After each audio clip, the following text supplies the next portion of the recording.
Meet the sheriffs. Let's go and introduce ourselves. Got an high court writ to attend here today. If it's not paid, we're going to be removing the stock.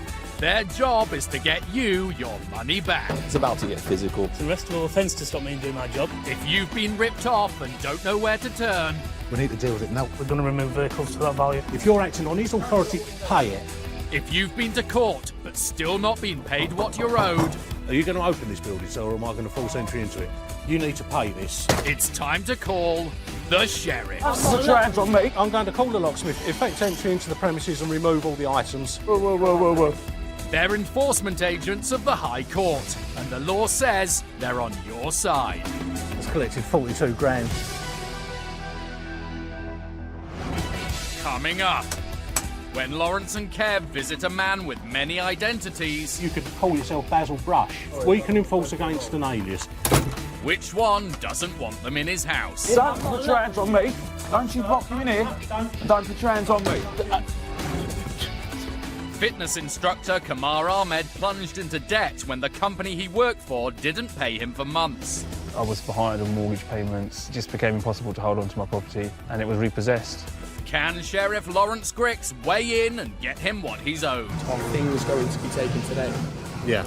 I'm starting to lose patience, to be honest. David Conway's new car ran into problems after he bought it. Can Sheriffs Mark and Tony get his money back from the garage that sold it? We need to take, 10 grand's worth. well, probably more than that. It's early morning, and enforcement agents Lawrence Griggs and Kev McNally are on the road. They're in Hampshire, on their way to meet their latest debtor.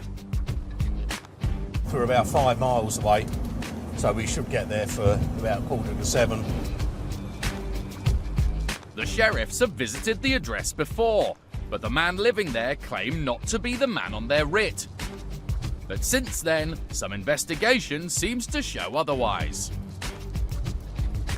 It's given us the runaround a bit, but hopefully today we've got sufficient paperwork with us and sufficient evidence to shut the man up, basically. The total due is £28,605.32. Lawrence and Kev are visiting on behalf of 2 former tenants, who have been awarded substantial sums by the court after falling into dispute with their landlord over their tenancy deposit. Arriving at the sizable premises, it's looking hopeful there'll be assets on site they can list and, if need be, remove. No one's up. It gives Lawrence plenty of time to list vehicles to potentially remove. There we go. There's a noise there. There's definitely someone there. Finally, they manage to raise someone from inside the house. Hello there, sir. But before they can get into discussion, the man shows his displeasure about our presence. Recognise him from the photo.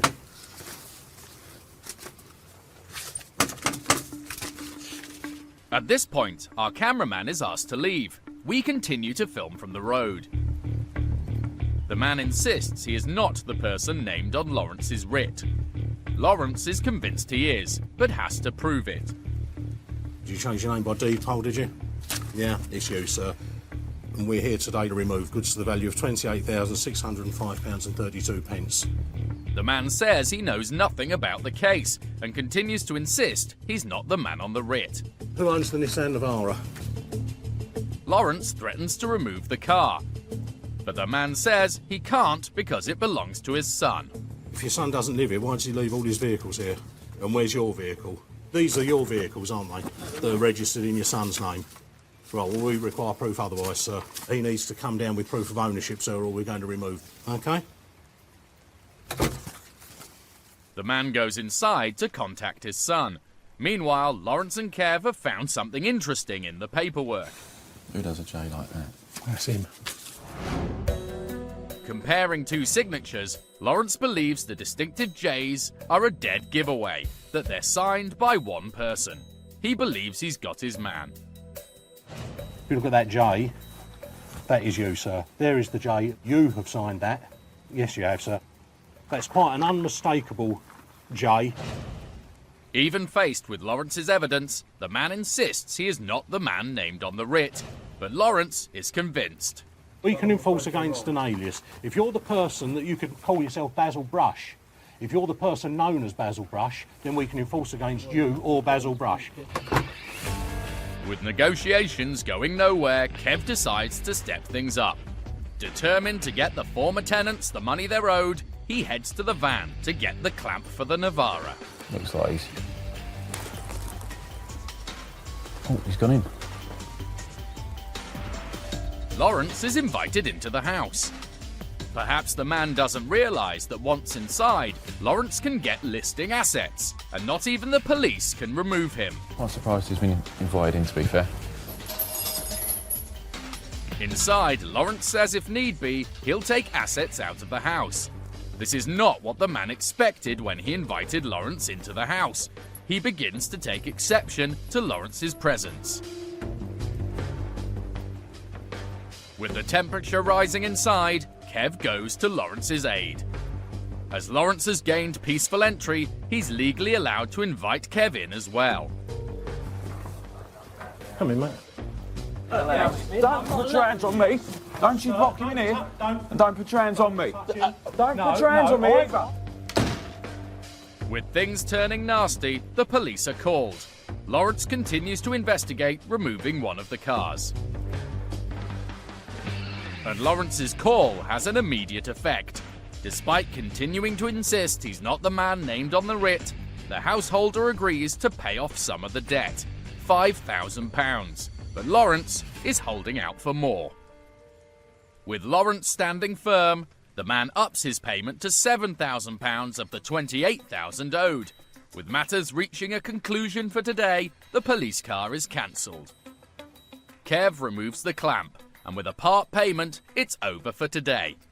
Lawrence's canny detective work and tenacious arguing has got a positive result for the former tenants. As far as I'm concerned, that was a result. There's not a lot of evidence the gentleman is or was that alias. I'm pretty sure he is, and the fact that he volunteered to pay some money sort of implies that.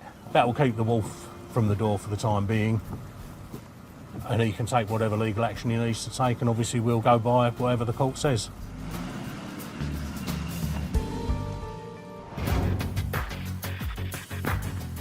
After we filmed, the man applied to have the judgment against him set aside. The former tenants agreed to this and accepted the £7,000 payment made to the sheriffs in full and final settlement.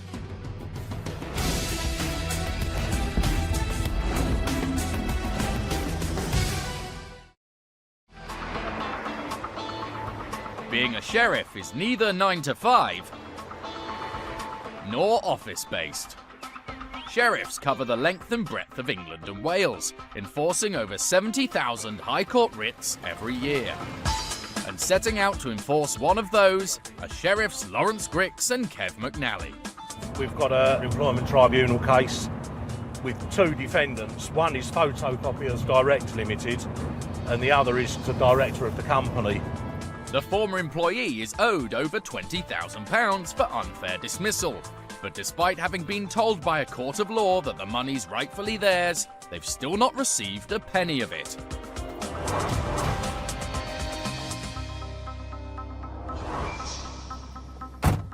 Aiming to change that, Lawrence and Kev arrive at the company director's house. They park up and head in.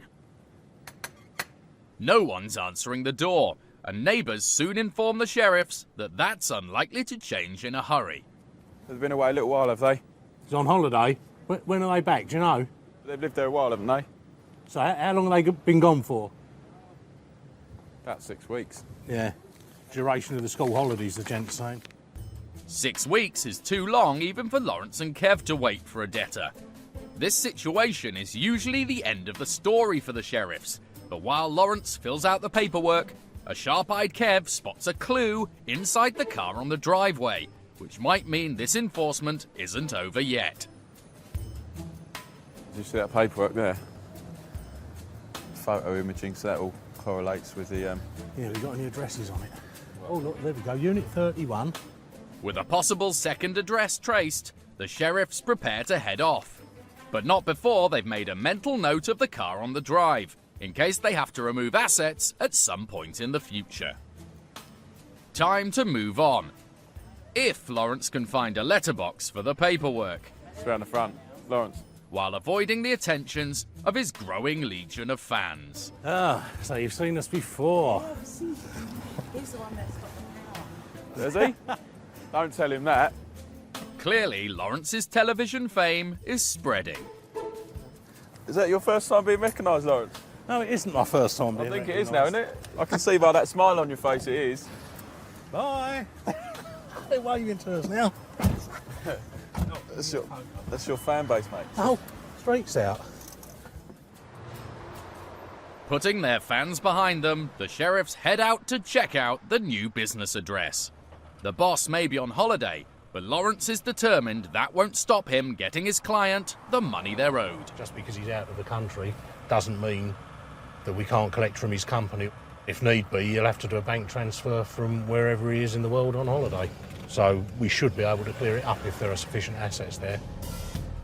And 15 minutes later, they found their way to the head office of Photocopiers Direct Limited. 31, there. Photocopiers Direct Limited. Right, so on. But is there anybody home? Heading inside, there is someone home, although it's not the man they're looking for, but a receptionist. Ah, hello there. I'm here today to execute a writ against Photocopiers Direct Limited. I'm here today to take goods to the value of £20,741 and a penny, or collect payment. The receptionist says the boss is away. He's on holiday. I know, I've just been to his house, and his neighbours told me he's on holiday. Are you able to get him on the phone at all? With Lawrence loose in the office, the receptionist wastes no time in getting the company director on the phone. Hello there, sir. I'm here today to execute a High Court writ. We are here today to collect £20,741 and a penny. While Kev gets listing company assets, the director tells Lawrence that he's trying to appeal the court's decision. But that doesn't bother Lawrence or his High Court writ. It doesn't matter that there's an appeal going on, sir. On the 42nd day, you should have paid what was outstanding at that point in time, and you didn't, so it's been transferred to the High Court for enforcement purposes. It doesn't matter, sir. It doesn't matter. The director is convinced the sheriffs should stop their enforcement, but Lawrence is having none of it. The bottom line is, I have a live High Court writ in my possession today. The only way you can prevent further action is to pay in full. We're not here tomorrow, we're here today. We don't work on promises of payment tomorrow, we work on what you managed to pay us today. Okay? The director says he's going to talk to his solicitor. Lawrence, meanwhile, goes off to inspect the company's assets. Whether he'll get his hands on them or any money remains to be seen. We'll find out later.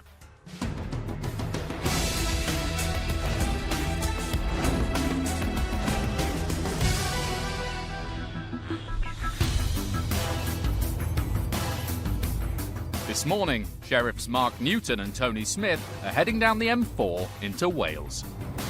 We're going to the National Engine Centre in Cardiff. Total outstanding is £4,164.83. The sheriffs are on their way to help David Conway and his wife Dorothy from Billingham in Teesside. He's been retired for the past 20 years and now loves to spend his spare time flying. This is me hangar. These are my pride and joys. Noddy's me best, yeah. The planes are part of my life. They're very important to me. If I didn't have the planes, I would be just sat watching television all day. You know, I've crashed dozens and dozens. This is my latest. I'm known as Crasher Conway because I've had so many crashes. As his enthusiasm for his hobby has grown, so has the size of his planes. If David wanted to keep his hobby on the straight and level, he needed to buy a car to transport the planes in. He decided the perfect vehicle was a Renault Grand Espace. At the National Engine Centre in Cardiff, David thought he had found the car he so desperately needed. I've seen the car online. The car was in good condition. One previous owner. I really wanted this car. I didn't want any other car. So I got on the train and Went and got it. It was an exhausting 600-mile round trip from Billingham to Cardiff, but by now, David had his heart set on the Espace. When he arrived at National Engine Centre, David wanted to try the Espace. He was allowed to take it for a brief test drive. I thought it was a nice car, so I went ahead and bought it. The Renault Espace cost David £2,500, all the savings he and his wife had. But it was only 4 miles down the road when disaster struck. The car started and losing power, and eventually it stopped. Stranded with a barely working car somewhere in Cardiff, David didn't know where to turn. Fortunately, he was able to get the car back to the garage, and he asked for a refund. But the garage said if he wanted one, he'd have to leave the car in Cardiff and wait till Monday when appropriate staff could process it. I couldn't leave the car there and leave me money there, so I had to bring the car back. With no refund, David realised he would have to nurse the car 300 miles back home. It took me over 7 hours to drive back home in it. Really was horrendous. Desperate to find out what was wrong, David took the car to a local garage. They diagnosed the problem as a dodgy engine control unit and a faulty valve in the exhaust system. They couldn't give me an exact price, but they said it could go into thousands. David immediately contacted the National Engine Centre, hoping for a quick resolution, but none could be agreed. It left him with the undrivable Espace grounded outside his home, constantly reminding him of the ordeal. It's put so much pressure and stress on my wife and I. David was left with no option but to take National Engine Centre to court. They failed to show up, and a judgment was issued in David's favour. The garage applied to have the case set aside, but once again were absent, and David won the case. Despite victory, David still hasn't received a penny. I feel so annoyed that he's got away with it. With nobody left to help, it's now down to the sheriffs to answer David's distress signal.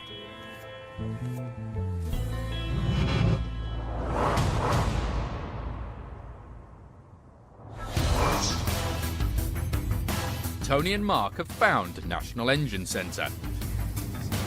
It's quite big, isn't it?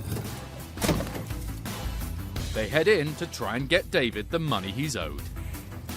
Hi, mate. All in. It's about a High Court writ that's been issued by David Knox Conway. Claimant sent us out to collect the money. Speak to my boss around the call. Yeah, no worries. We'll wait. While the man heads off to get his boss, Mark is already getting a bad feeling about the job. I said, is that the National Engine Centre? He said, yeah, and then he said he don't work here. Who you after, mate? National Engine Centre. National Engine Centre. Can I have a look? It's not us, mate. See you later. Who's that? Who is it then? That's not us. Well, there's National Engine Centre up there. Yep. What did it say on the end? There's limited. Yeah. The man claims that the name on the writ, National Engine Centre, isn't here. The company trading at these premises is Nat Engine Centre Limited. Then cheery bye. You want to leave from us? Yeah. Thank you. After a less than warm welcome, our camera is asked to leave. We continue to film from outside. The conversation carries on in the office, where the manager says he's not the director of National Engine Centre or Nat Engine Centre Limited. It doesn't take long for Mark to find evidence contradicting the man's story. A package delivered in front of them, with National Engine Centre written on it. Then things start to rev up at the engine centre, as the manager shouts across the yard to his colleagues. Alright. Get everyone out the garage. I want these guys to leave. They won't go. Yeah, there can be a breach of the peace now. But it seems his staff aren't quite as keen to go toe-to-toe with the sheriffs as he thought, so he calls the police instead. He's actually being quite awkward at the moment. He's unfortunately he's not cooperating at all. He's called the police and said there's been a breach of the peace, which there hasn't really, but we're just waiting for them to arrive now. 20 minutes later, the police arrive. Oh yeah. With the manager talking to the police, Mark and Tony take stock. He's aware of the debt. He knows all about the debt. His argument now is that he used to be based around the corner and we can't come here because it's a different address. You know, the police are telling him he needs to pay, otherwise we're going to, you know, carry on and start removing the goods. So that's where we are. We're just waiting to see what happens, whether we can budge him into getting to pay some money. Mark's been looking at what's available and phones the office to tell them about the substantial stock of engines. There's loads of engines, I mean loads. When I say loads, I mean loads. There's loads of them out there, there's hundreds of them. It looks like the only way the sheriffs will get David his money is by removing goods. Mark offers the man an ultimatum: provide receipts for each and every engine, pay the debt, or say goodbye to the whole lot. But the manager's not budging. So Tony orders up a truck. Depending what they are, yeah. So I have no idea what an engine's worth, to be honest. And it's going to be a big one. I would take 10 just to be on the safe side. 7.5 tonne would probably be enough. But then you're going to need a forklift. He ain't going to let you use his forklift. I'm telling you that now. He's the most difficult person I've ever met.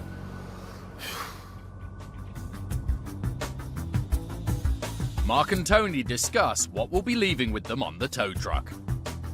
We need to take 10 grand worth, yeah. Well, probably more than that, because we don't know what they're like, do we? Give him 5 minutes, let him just think about it. But with the tow truck on its way and his engines about to leave the premises, the manager has a sudden change of heart.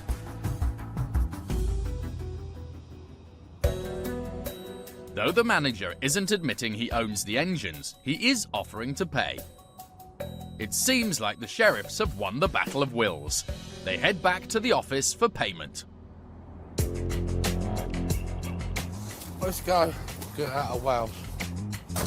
The manager has paid £1,250 today and promises to put a payment plan in place to cover the rest.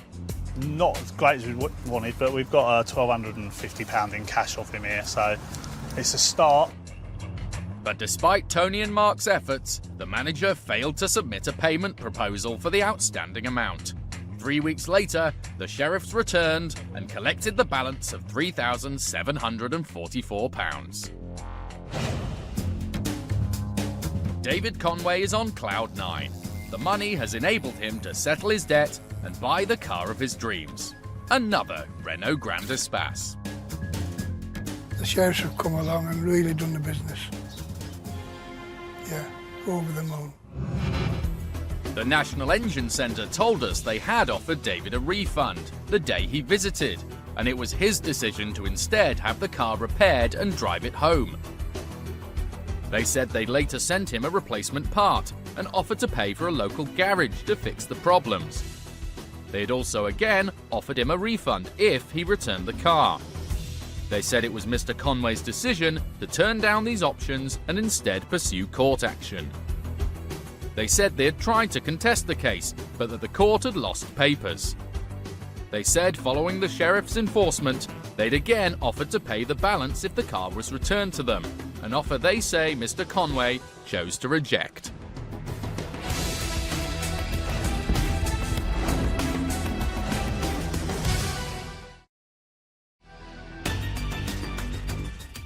Enforcement agents, commonly known as sheriffs, can go anywhere in England and Wales to enforce a High Court writ.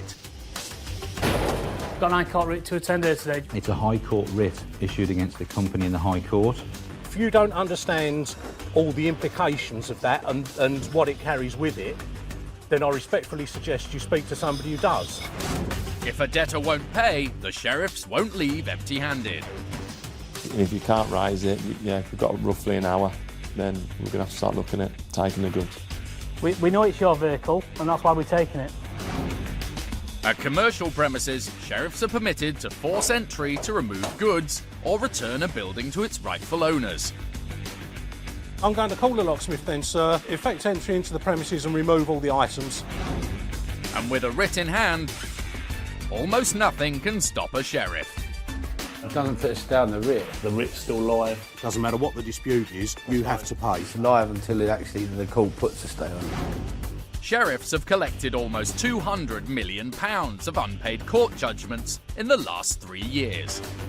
That's what we want to see, that coming out the van. All cleared up, paid in full. A High Court writ costs £60. If the sheriffs are successful, there's nothing more to pay.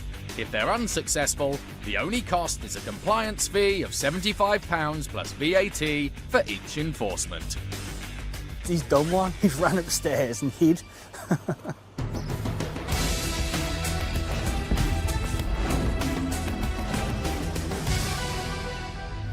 Back in North London, Sheriffs Lawrence and Kev are at the offices of Photocopiers Direct, trying to recover over £20,000 in unpaid wages owed to a former employee.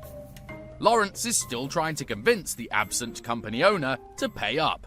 In the meantime, he and Kev have started listing company assets in case they need to remove them to pay off the debt. And being an office equipment business, there's no shortage of them. These parts are numbered, I mean... They're all toners, so you literally just do a head count of how many toners you've got. 25C552 toner cartridge towers. I'm listing like a demon. That's the kiddie. You're learning. Moments later, the company boss rings back, saying he's talked to his solicitor, who's assured him he shouldn't have to pay. But Lawrence has some news for him that might change his mind. He informs the man he's well aware of his car parked on the drive of his house. No, I haven't removed it at the moment. I'm ordered here today to, if necessary, remove goods to clear this debt, which would mean clearing this place out. And then if there's any outstanding money after that's been sold, I would then be reattending your home address. I've already been there this morning, and I would be reattending if there's any outstanding balance. I'll be reattending with a view to removing goods from your residential address if the goods in this property here don't cover the debt. Okay, sir. Lawrence thinks his threats might be getting through. That shook him. Did it? Going around his house? Yeah, that shook him rigid. But before they can list any more assets, a call comes through for Lawrence. This time it's not the company boss, it's his solicitor, and he's not happy at all about Lawrence's presence on the premises or his threats to remove goods. He says he's put in an appeal on the company's behalf, which means Lawrence should back off. But it takes more than a legal qualification to stop Lawrence enforcing a writ. Right, that doesn't matter to our writ. We have a live writ. It doesn't matter. Well, that's nothing to do with us. I've been handed a live writ and I enforce that writ. We're going round and round in circles. You do what you've got to do and I'll do what I've got to do. Okay? Okay, bye-bye. After an hour on the premises, Lawrence still doesn't have a payment. Unless he can convince them they need to pay, he could end up with nothing for his client. Time to show them he means business. Bring on the removal truck. All right, so yeah, I'm going to need at least one 7.5 ton truck, preferably with a tail lift because it's loads of photocopiers. And nothing in the office is safe from Lawrence's clutches. Are you able to back up the systems? Do you know what you need to do to back up the systems? Because we're going to start turning it off shortly. Everything. It's not yours personally, is it? It's the company computer. Everything will be going. The chairs, the stereo, everything. Lawrence would prefer some kind of payment to going to the trouble of removing goods. He decides to make one last call to the director to see if he can get some money out of him today, even if it's not the full amount. Can you do £10,000, which is just under half? And after taking a moment to think about it... You need to do it by immediate payment as well, so that I can check that it's in our bank account, yeah?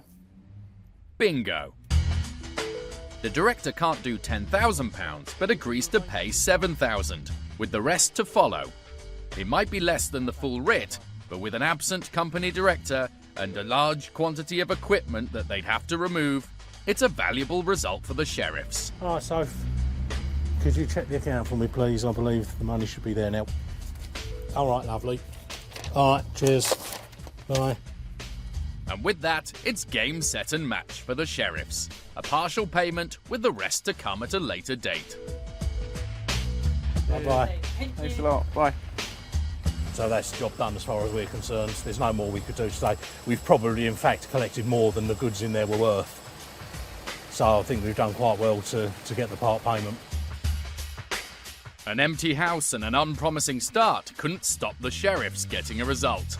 And they're not leaving things there. Yeah, if he doesn't get a stay and he doesn't make any kind of payments or put in a proposal that's accepted by the claimant, then we'll be back. And since Lawrence and Kev's visit, Photocopiers Direct have paid up the money owed in full. The director told us the only reason he hadn't paid the debt previously was that he was still going through the appeals process for the employment tribunal. He said he had been abroad when his final appeal had been rejected, and so had been late in paying up. He said it was the first time he had gone through the tribunal process, that the debt had now been paid in full, and that the matter had been dealt with and closed.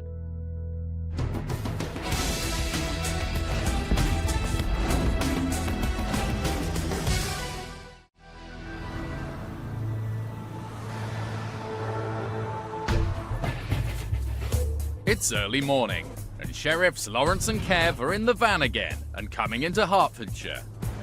They're here to settle a debt with local gym Fitness for Less, whose relationship with a personal trainer hasn't worked out. With the gym, you know, I would think you'd find sufficient assets there to clear the debt, so we'll be looking for full payment. The man they're on their way to help is Kamar Ahmed from Watford. His personal fitness is everything to him, and working out is his passion. But it's not just a hobby, it's also his livelihood as a professional personal trainer.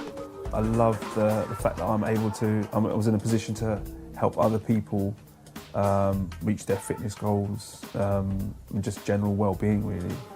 That's something that really drives me and motivates me. Extend your arm for that jab. After deciding to make personal training his career 7 years ago, Kamar took a job with a local gym, Sports Academy. It's the best job I've had. It was fantastic. The team was great. Okay, yeah. I had a very popular boxer-size class. I think that was probably the happiest time for me personally in the gym. Back again, okay, let's go. Yeah?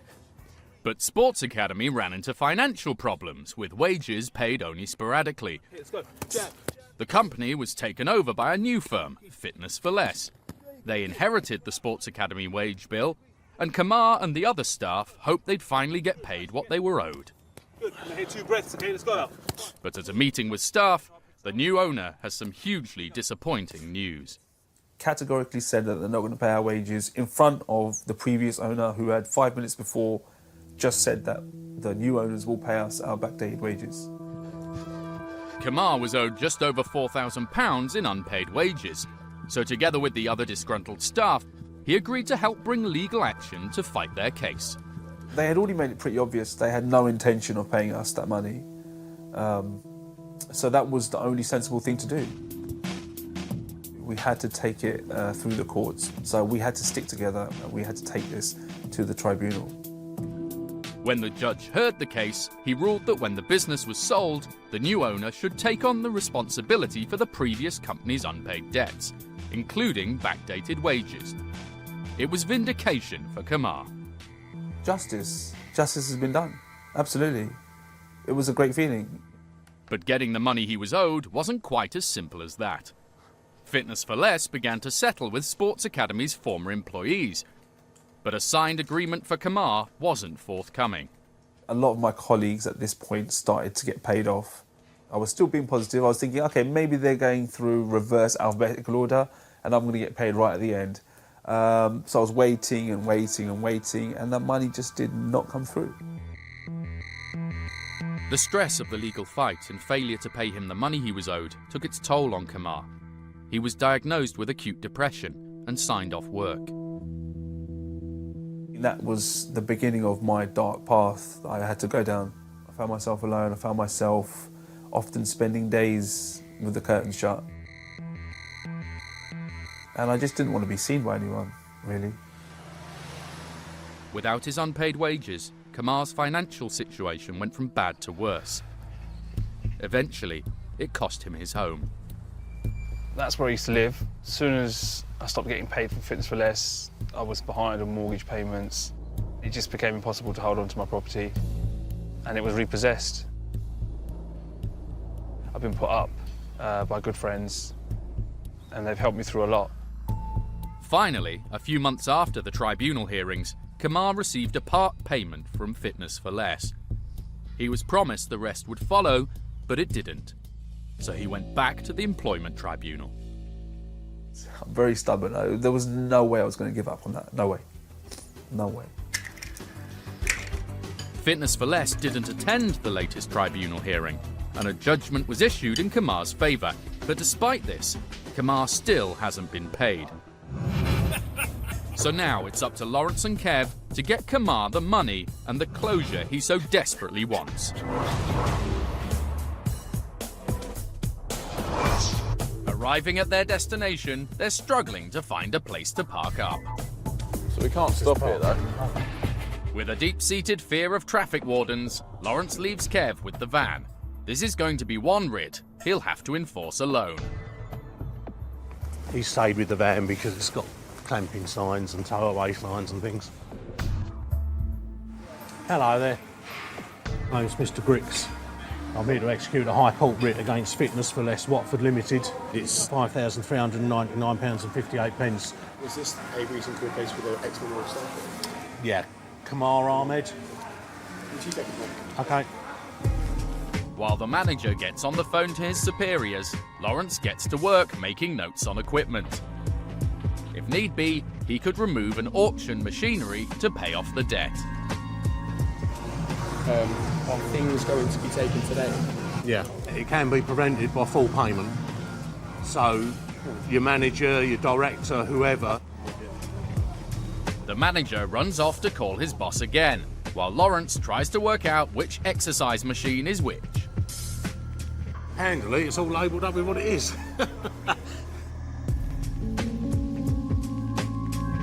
Moments later, having made some calls, the manager's got a message for Lawrence. My colleague is in at 10 a.m. today, Yeah. so we're going to have to do some form of online or bank transfer. So is that okay? Oh, yeah. If he normally starts at 10 and he's sorting out his private life, then that's, that's entirely down to him. Yeah, I think we're going to get paid in full. It's looking promising, but Lawrence knows better than to count his pennies until they're firmly in his hand. Having agreed to wait, it seems he might not even need to. The gym manager is back with good news. All right, and he's doing the transfer, is he? All Lawrence needs to do is wait to see that the funds have come through, and it's job done. Can you just keep your eye on the bank account for me? Half an hour later, Lawrence is still waiting for payment. We, meanwhile, are asked to stop filming. Inside, Lawrence continues to push for full payment. And Fitness for Less are beginning to feel the burn. They make the payment, and this time, the money does go through. It went all right in the end. We were hanging around for a while, but in the end I got the majority of it by bank transfer, and then the odd little bit by cash. Let's get out of here. And most importantly, they can report back that Kamar will finally receive the money that's due to him. I'm very happy, and I'd like to say thank you to them. I think I made the right choice for sure. With that money, I'm going to set up my own personal training business, and I'm going to make a difference in my life, and I'm going to make a difference in the lives of my clients as well. Fitness for Less told us that when they took over the Sports Academy gym, they did not know about unpaid staff wages, and that legal advice they were given at the time indicated they should not be responsible. They believe they made all reasonable effort to get Kamar his money, including writing him a cheque for him to collect from them. They said, however, that despite numerous efforts to get in touch with Kamar, they were unable to reach him, and that he left them no forwarding contact details.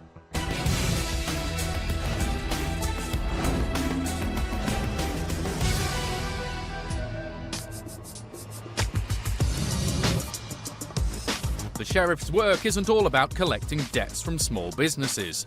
Are you going to pay in full, sir? Sometimes they're tasked with taking on some of the biggest corporate names in the UK. And this afternoon, Lawrence and Kev are on just such a case. We're on our way to Luton at the moment, to Thomson Airways.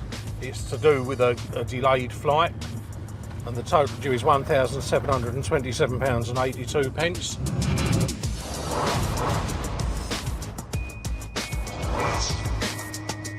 This passenger's case and thousands more like it have come about due to a European Court of Justice ruling. If your flight is delayed by more than 3 hours without an adequate reason why, you can demand compensation from the airline at fault. It's opened the floodgates for passengers to get back what they deserve. That's their logo, isn't it? See that top one? I believe so, yeah. Thomson is part of the TUI Travel Group, which makes hundreds of millions of pounds in operating profit every year. Will they be able to rustle up the £1,700 they need to pay off this debt? Hello there, I'm looking for somebody from Thomson's Airways who can deal with a High Court writ. The receptionist goes off to find someone more senior to deal with the issue. How will Thomson's big brass react to having 2 sheriffs on site with a High Court writ in hand? Hello there. All right, you're from the legal, are you? I'll just show you some ID. Right, second. At this point, our cameraman is asked to leave the building. The firm's legal team get looking into the case. While they do that, Kev gets on with listing goods he can remove if necessary to pay off the debt. Soon after, Kev comes out to fill us in on what's going on inside. There's obviously lots of office space in there, hundreds of computers, desks, sofas, and tables and such forth. Televisions all around the place. We take the full inventory of the place, and they're just sorting out payment at the moment. Faced with Lawrence and Kev and a High Court writ, Thomson agree to pay there and then in full. Lawrence and Kev emerge with the money in the bank and a smile on their faces. It was a good outcome in the end. We got paid in full on a credit card, as we expected to, really. It wasn't a vast amount of money, £1,700. A company like Thomson's can easily afford that. It's good news for the sheriffs, but much more importantly for the passenger who brought the claim, and who'll finally get the money they're owed paid in full. Thomson Airways told us they would like to apologise to the customer for the delay in paying the compensation awarded. They said they operate a fair and thorough process to deal with EU delay claims in line with the regulation. They said on this occasion, an administrative error meant that the payment was not processed and that it had now been made. They said they would like to reassure customers that they are committed to maintaining on-time performance across their flying programme.